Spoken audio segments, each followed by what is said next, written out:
Okay, the Democratic Socialists of America have been winning primaries across the country. Now they're planning to roll out a radical new platform.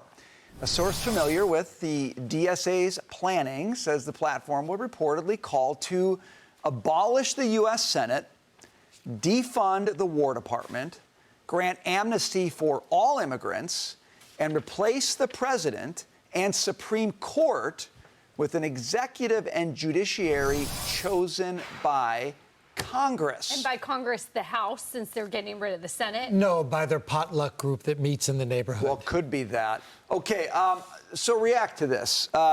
Marcus, is this as crazy as it sounds, or It's maybe not? it's ludicrous. Somebody else should go because I'm going to say something I shouldn't. This is good. You should say, oh, by the way. What could you say that you shouldn't?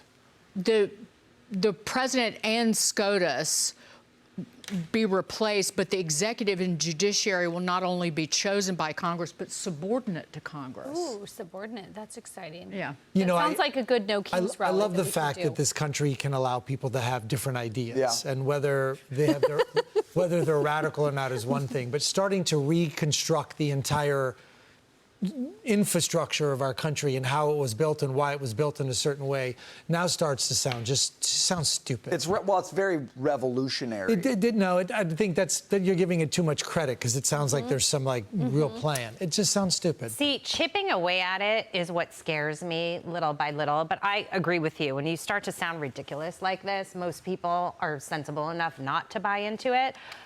So I'm wondering, it just made me have this thought, because I've said in a previous block that I think we're going down the road of socialism and we may not be able to come back. I don't know how long it would take. But if you start being ridiculous like this, you might blow yourself up. That's what I was going to say. This is great. You know. Tell everyone, tell my family in Florida about this plan. There will be a civil war before this happens. No, hold with on. that- Can I push back on this? Can you pull up, did we have a chart up there of all the deals in this thing? Brian has a brilliant analysis. I just want, this is not brilliant, but No, I want to yes, it push. is. Okay, so it's right here. See, we're all saying this is crazy. If you go down the list of these things, these are things in one shape or another that are already being called for, not just by the fringe, but by people in the Democratic Party. I understand, but the how are they Supreme going Court, to get They want rid- gone. They impeach this president all the time. Actually, nobody likes the Senate in America right now. The right doesn't like the Senate. The left doesn't like the Senate. Of course they want to defund war. They defund police.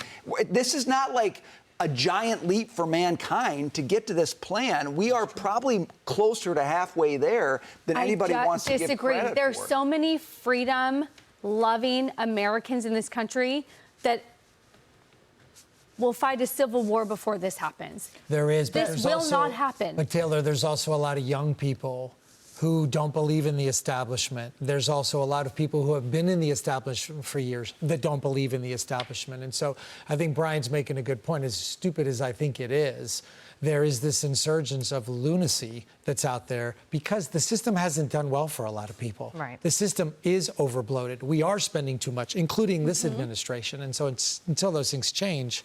But what you're talking about to me is the chipping away at it. It's like more under the like radar kind of, it's not under the radar, but it's not this. It's not like ridiculous like this manifesto of, let's upend everything.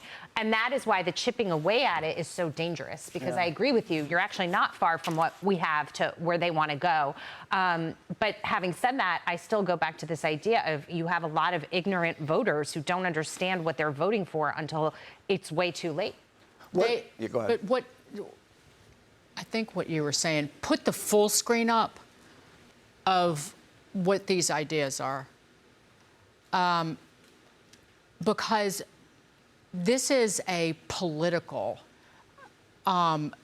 this is a political manifesto to energize more and more just Democrat voters, because they don't like the Senate, right? But they just don't like President Trump. Yes. So, and they don't like the Supreme Court decisions that have gone against their liberal ideology. So this is just something to gin up people's rage. That none of this actually has to be implemented, But it's like walking around New York City. You better pay attention to the nutters, the crazy people, because they potentially are the ones that are the most harmful. You have to be on the lookout for them. So as nuts as these ideas are, they are still a grave threat. I agree, and it has the, you think about what a moonshot is, right? The idea of a big, audacious goal. We're going to send a man to the moon and back again within a decade. You don't get there for a while, but you do tell people where you're going. And I agree with you. There's a lot of Americans who would say this is nuts. Many of us are saying that. Our founding fathers died. Gave up their lives to prevent this. You don't think Americans today would do the same? I know dozens of them. You do, but there's also dozens that don't agree. That wouldn't. And, well, look, I've always given these guys credit for being politically savvy because they understand where the soft parts of the underbelly are, and they go right to it. And so you may say, well, I don't want to ditch the Supreme Court. But gosh, I've heard a lot of consternation around the Supreme Court, and who do they really work for? Do I want to ditch the Senate? I don't know, but these guys don't get anything done, and they're in there forever and ever and ever. And if you can find the soft underbelly and just start to orient people to it, you'd be surprised in 10 years where you might land. That's what scares me. And I would say, like, those comments that we played from The View right after the 4th of July, and their take on America and patriotism, and I think it was Sunny Hostin said, when she walks into a neighborhood and sees an American flag, she is frightened.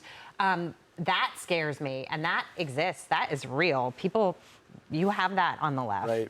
But I like what you're saying in that I think that's why now is such an important time to reroot ourselves in the things that make America exceptional. And I think the 250th birthday has been a cool opportunity to do that. And I have more hope than I have pessimism.